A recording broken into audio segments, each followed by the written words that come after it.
I train out of the House of Five. That's Lundy's Lane in Niagara Falls. Willis McManam is my coach, and we've been working together for almost 10 months now. And how did you meet Willis? I met him through Chris Johnson.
How did you first get involved in the sport of boxing?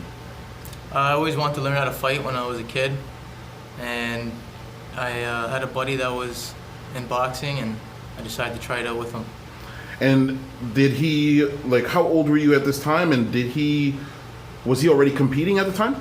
No, me and him I started just a couple months after him. We were both 14.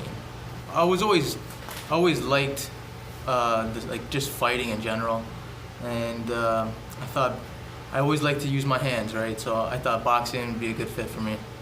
And where did you grow up? I grew up in Niagara Falls. I was born and raised in Niagara Falls. I've been here my whole life.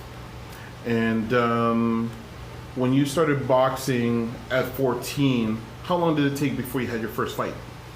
I was training for about a year. I was playing other sports at the time. I was playing hockey and soccer. So I was very active, and it took me about a year, but I wasn't in the gym every day. I was kind of just a couple of days a week.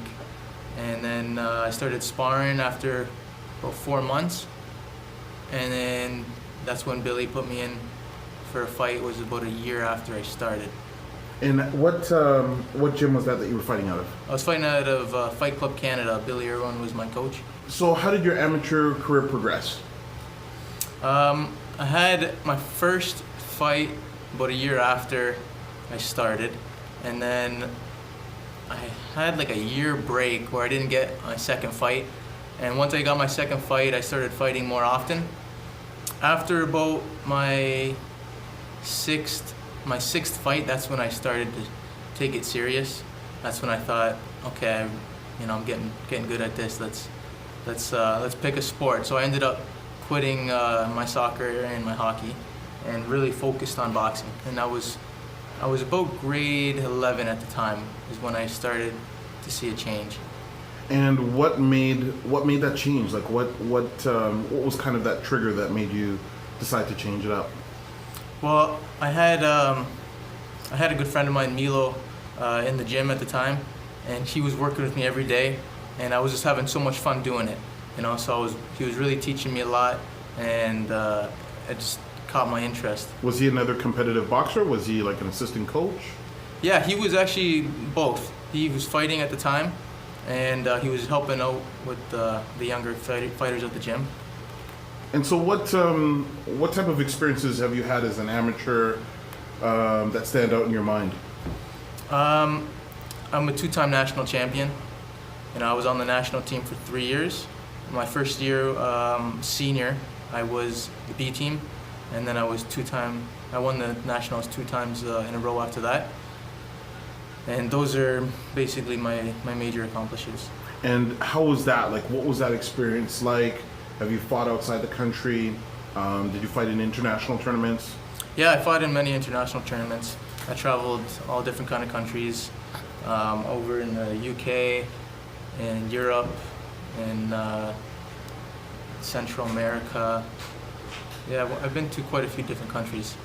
And what are your plans now? Like, what are you involved in, and what do you see, and what do you want from boxing? Right now, I'm making my way back onto the national team. So I'm training for the nationals coming up at the end of March. Get back on the national team, and then eventually fight international tournaments and qualify for Olympics and win a gold medal. You know, one of the things I always talk about with fighters, I always think it's a good thing for fighters to have a job.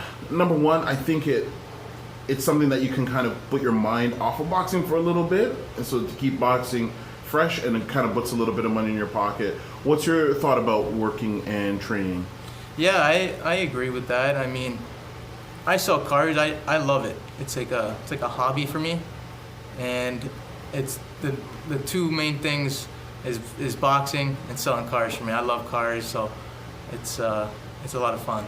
So you're doing two things that you enjoy, so keeps you kind of constantly motivated. Yeah, exactly.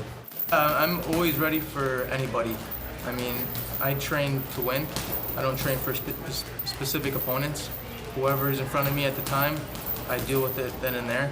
I fight in that 60 kilograms lightweight division. Lightweight division, and do you follow boxing? Like, do you follow who the current amateurs are? Do you follow professional boxing? Are you interested in who the other guys are that are out there right now? Yeah, definitely. I'm always watching boxing, whether it's amateur or pro. But yeah, definitely watching.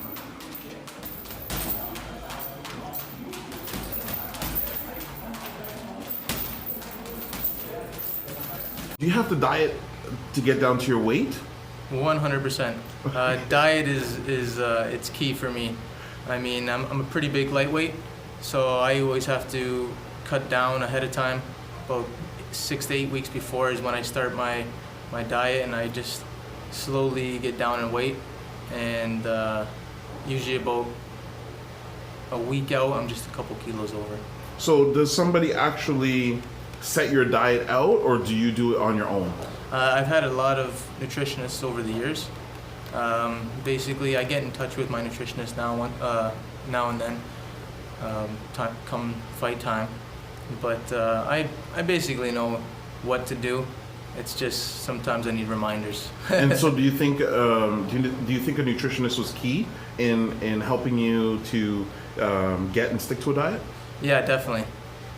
I mean, my nutritionist helped me out like so many times, and it's been a lot easier mentally, and just to get the weight down the right way, you know, instead of killing yourself over weeks and worrying about cutting the weight instead of training. You know, it's a big part of getting down is really doing the right things ahead of time and not killing yourself the week before. So Lucas, can you tell me about anybody that's helped you throughout your career? Yep, I got Jag from Best Sports. He's helped me out with some equipment.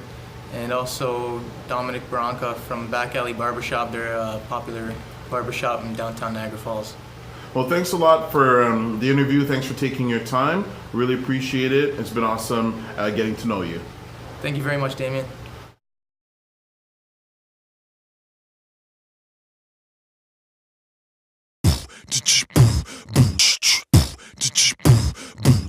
Oh, hey, I'm sorry. Just laying down some dope tracks and didn't see you there. But since you already interrupted my sick flow, I thought I should tell you that the 2018 Ontario Boxing Hall of Fame induction is taking place on Saturday, May 5th, 2018 in the amazing city of Woodstock, Ontario. A nice change from Gotham City.